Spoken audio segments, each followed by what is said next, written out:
أعوذ بالله من الشيطان الرجيم بسم الله الرحمن الرحيم. Surat Al-Maidah. Ayat 1. Tafsirnya. Hai orang-orang yang beriman, penuhilah olehmu perjanjian itu, baik perjanjian yang terpatri di antara kamu dengan Allah maupun dengan sesama manusia.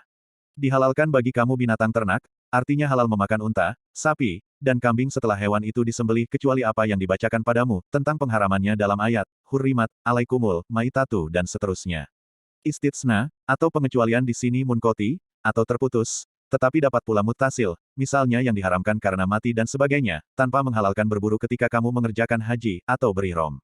Lafat goiro, dijadikan mansub karena menjadi hal, bagi domir yang terdapat pada lafat lakum. Sesungguhnya Allah menetapkan hukum menurut yang dikehendakinya, baik menghalalkan maupun mengharamkannya tanpa seorang pun yang dapat menghalanginya. Ayat 2. Tafsirnya. Hai orang-orang yang beriman, janganlah kamu melanggar syiar-syiar Allah. Jamak dari lafat syairotun, artinya upacara-upacara agamanya. Melanggar yaitu dengan berburu di waktu ihram, dan jangan pula melanggar bulan haram dengan melakukan peperangan padanya, dan jangan mengganggu binatang-binatang hadiah, yakni hewan yang dihadiahkan buat tanah suci, serta binatang-binatang berkalung. Jamak dari kilaadatun, artinya binatang yang diberi kalung dengan kayu-kayuan yang terdapat di tanah suci sebagai tanda agar ia aman, maka janganlah ada yang mengganggu baik hewan-hewan itu sendiri maupun bersama para pemiliknya. Jangan pula kamu halalkan atau kamu ganggu orang-orang yang berkunjung, atau menuju Baitul Haram, dengan memerangi mereka, sedangkan mereka mencari karunia artinya rezeki, dari Tuhan mereka dengan berniaga, dan keridoan daripadanya, di samping berkunjung ke Baitullah, tidak seperti pengertian mereka yang salah itu. Ayat ini, dimansuk oleh ayat Baroah. Dan apabila kamu telah selesai dari ihram, maka perintahlah berburu, perintah di sini berarti ibahah, atau memperbolehkan, dan sekali-kali janganlah kamu terdorong oleh kebencian. Dibaca, Syana Anu, atau Syan Aanu, berarti kebencian atau kemarahan, kepada suatu kaum disebabkan mereka telah menghalangi kamu dari Masjidil Haram untuk berbuat aniaya kepada mereka dengan pembunuhan dan sebagainya. Bertolong-tolonglah kamu dalam kebaikan, atau dalam mengerjakan yang dititahkan, dan ketakwaan dengan meninggalkan apa-apa yang dilarang, dan janganlah kamu bertolong-tolongan, pada lafat ta'awanu, dibuang salah satu di antara dua huruf tak pada asalnya, dalam berbuat dosa atau maksiat dan pelanggaran, artinya melampaui batas-batas ajaran Allah. Dan bertakwalah kamu kepada Allah, takutlah kamu kepada azab siksanya dengan menaatinya, sesungguhnya Allah amat berat siksanya bagi orang yang menentangnya.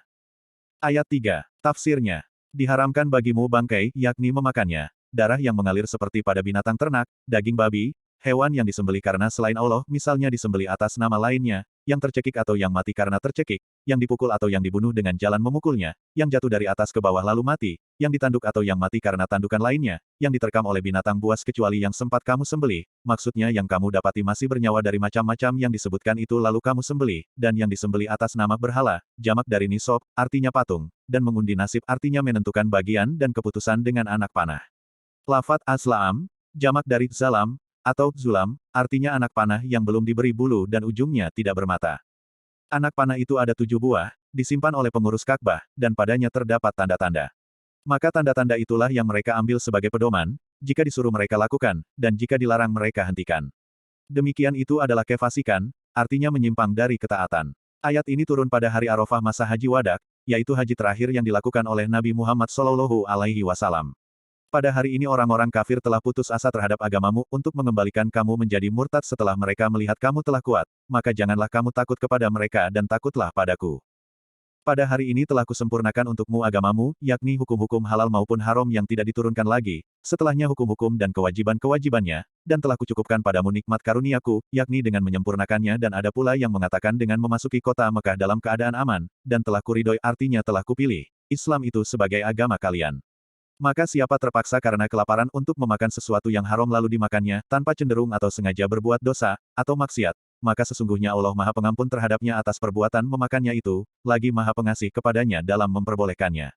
Berbeda halnya dengan orang yang cenderung atau sengaja berbuat dosa, misalnya penyamun atau pemberontak, maka tidak halal baginya memakan itu. Ayat 4. Tafsirnya. Mereka menanyakan kepadamu, hai Muhammad, apakah yang dihalalkan bagi mereka di antara makanan? Katakanlah, dihalalkan bagimu yang baik-baik, yang enak-enak atau yang halal dan hasil buruan dari binatang-binatang buas yang telah kamu ajar, seperti anjing, serigala dan burung, dengan melatihnya berburu.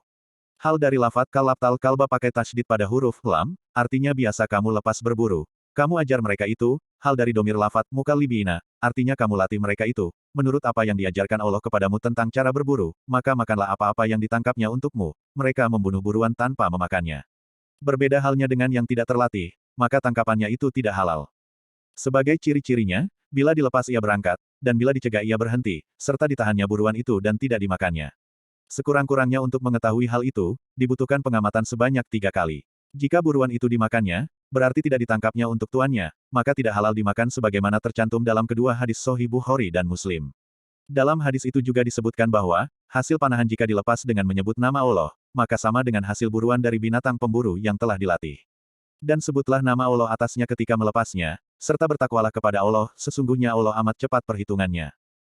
Ayat 5. Tafsirnya. Pada hari ini dihalalkan bagimu yang baik-baik, artinya yang enak-enak.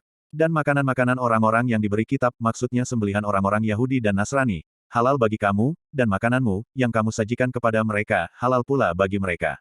Dan wanita-wanita yang merdeka di antara wanita-wanita mukmin, serta wanita-wanita merdeka dari kalangan orang-orang yang diberi kitab sebelum kamu, halal pula kamu kawini apabila kamu telah membayar mas kawin mereka atau mahar, dengan maksud mengawini mereka, sehingga terpelihara kehormatan, bukan dengan maksud berzina dengan mereka secara terang-terangan, dan bukan pula untuk mengambil mereka sebagai gundik, atau melakukan perzinaan dengan mereka secara sembunyi-sembunyi. Dan siapa yang kafir terhadap iman artinya murtad, maka sungguh telah hapuslah amalnya, amal soleh sebelum itu hingga tidak dianggap diberi pahala, dan ia di akhirat termasuk orang-orang yang merugi, yakni jika ia meninggal dalam keadaan demikian itu. Sadaqallahul azim.